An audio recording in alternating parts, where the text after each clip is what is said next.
Perang di era modern jarang sekali diumumkan dengan deklarasi formal.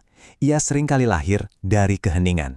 Sebuah keheningan yang terukur, yang tersusun dari data-data tersembunyi, dan keputusan-keputusan klinis yang diambil di ruang-ruang rapat ribuan kilometer jauhnya. Di sini, kita akan membedah anatomi dari eskalasi tersebut, memecahkan kode sinjal-sinjal yang tak terlihat, yang datang dari langit, dari pergerakan logistik militer, dan dari data pasar keuangan, untuk memahami bagaimana sebuah konflik dipersiapkan jauh sebelum dunia mengakuinya.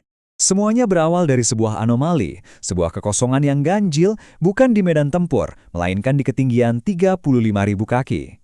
Di atas salah satu koridor udara tersibuk dan paling bergejolak di dunia, jejak-jejak putih pesawat komersial yang biasanya padat perlahan sirna. Keheningan ini, bagi analis intelijen, justru menjadi sinyal yang paling bising. Inilah titik awal dari analisis kita. Analisis ini akan bergerak secara sistematis, dimulai dari lapisan sinyal yang paling halus, yaitu kekosongan di langit, kemudian turun ke darat untuk menelusuri jejak logistik dan perputaran roda mesin perang yang mulai diaktifkan. Dari sana, investigasi berlanjut ke dimensi ekonomi, di mana tekanan finansial dirancang sebagai senjata. Lalu, masuk ke ranah psikologi, membaca pesan-pesan strategis yang dipertukarkan. Pada akhirnya, semua kepingan ini akan disatukan untuk mengungkap sebuah gambaran utuh, sebuah ekosistem konflik yang matang dan siap untuk dinyalakan.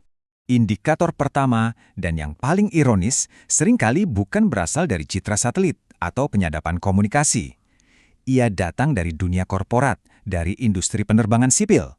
Jauh sebelum para jenderal memberi perintah, algoritma manajemen resiko sebuah maskapai penerbangan dengan perhitungan dinginnya sudah bisa mendeteksi probabilitas perang. Ia bisa mencium bau mesiu di udara. Dan buktinya ada di data. Hampir serentak, para raksasa penerbangan Eropa, KLM, British Airways, Air France, melakukan manuver yang sama. Penerbangan mereka yang melintasi koridor udara Timur Tengah dibatalkan atau dialihkan secara masif. Ini bukanlah sebuah kebetulan. Ini bukan keputusan bisnis yang biasa. Ini adalah sebuah respons terkoordinasi yang didasarkan pada data intelijen risiko yang sangat spesifik. Ada sesuatu yang mereka ketahui, yang belum diumumkan secara terbuka. Keputusan kolektif ini tidak didasarkan pada spekulasi media. Fondasinya jauh lebih formal dan serius, sebuah NOTAM atau Notice to Air Missions. Ini adalah peringatan resmi. Ketika sebuah NOTAM dikeluarkan untuk sebuah zona konflik potensial, bagi maskapai penerbangan, peta dunia berubah seketika.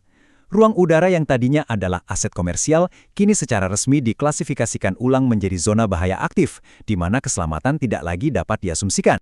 Inilah poin krusialnya. Mengosongkan langit dari lalu lintas sipil adalah sebuah prosedur standar dalam persiapan perang modern.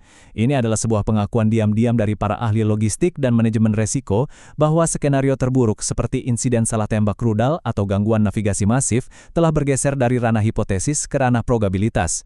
Ia menjadi sebuah variabel aktif yang harus dimasukkan ke dalam kalkulasi operasional harian. Dari keheningan di udara, kita beralih ke sinyal yang lebih konkret di darat.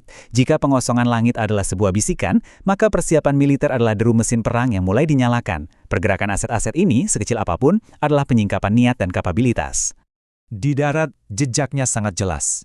Pesawat angkut strategis C-17, tulang punggung logistik militer global, mulai bergerak.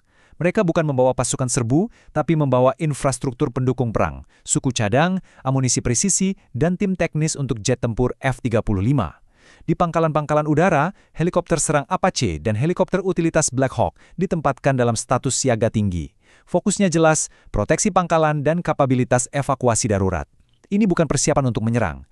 Ini adalah postur kesiapan tempur, memastikan semua aset berada di posisi optimal jika skenario terburuk menjadi kenyataan. Eskalasi modern tidak terbatas pada domain fisik. Ekonomi telah menjadi medan pertempuran utama. Dalam paradigma baru ini, sanksi bukan lagi alternatif dari perang, melainkan sebuah komponen integral dari sebuah ekosistem konflik yang terpadu. Perhatikan sinkronisasi waktunya. Hampir bersamaan dengan pergerakan militer, Washington melancarkan serangan di domain yang berbeda, keuangan. Sanksi baru dijatuhkan, menargetkan 9 kapal tanker dan 8 entitas korporat. Mereka adalah bagian dari apa yang dikenal sebagai armada bayangan Iran. Ini bukan sanksi biasa.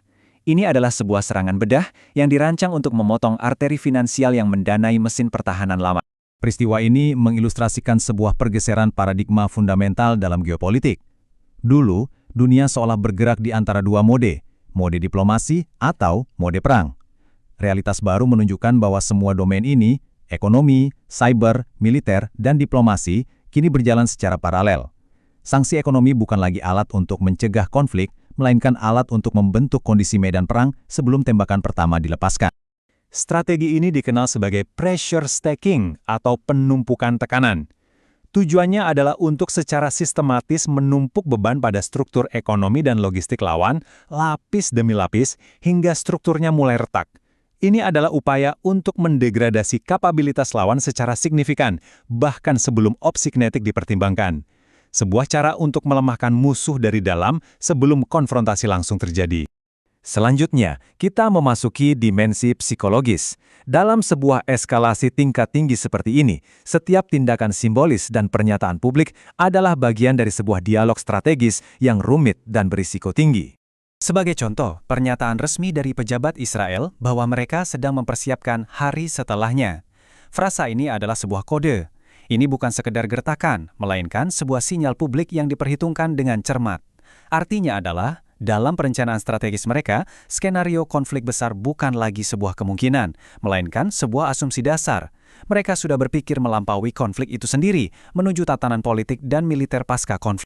Di sisi lain, Iran merespons dengan sinyal teknisnya sendiri. Menariknya, mereka juga menggunakan NOTAM, namun dengan tujuan defensif. Peringatan gangguan komunikasi dan navigasi di sekitar fasilitas nuklir strategik di Isfahan terus dipertahankan. Ini adalah cara Iran untuk mengirim pesan, kami tahu kami diawasi, kami siap, aset kami yang paling berharga berada dalam perlindungan maksimal. Lalu datanglah sinyal Iran yang paling terbuka, publikasi peta target potensial di Israel. Pertanyaan strategisnya menjadi, apakah ini sebuah bocoran rencana serangan yang nyata atau sebuah bentuk komunikasi strategis yang lebih kompleks?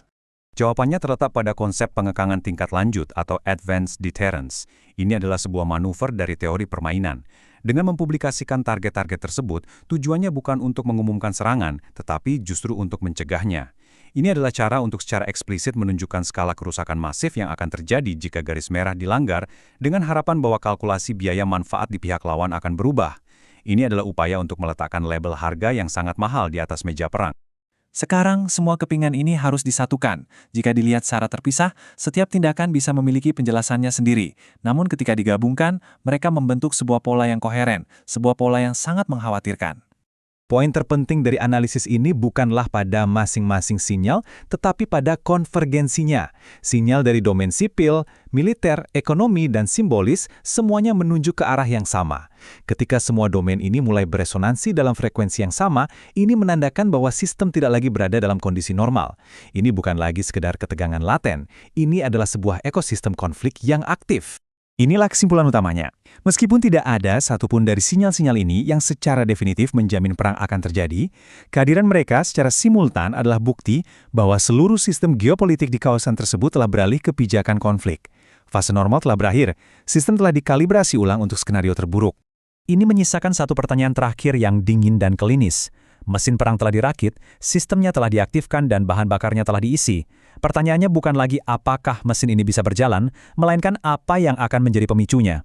Berapa lama eskalasi multidomain ini bisa dikelola sebelum satu kesalahan perhitungan, satu insiden yang tidak disengaja, mengubah semua kesiapan ini menjadi sebuah realitas kinetik yang tak terbendung.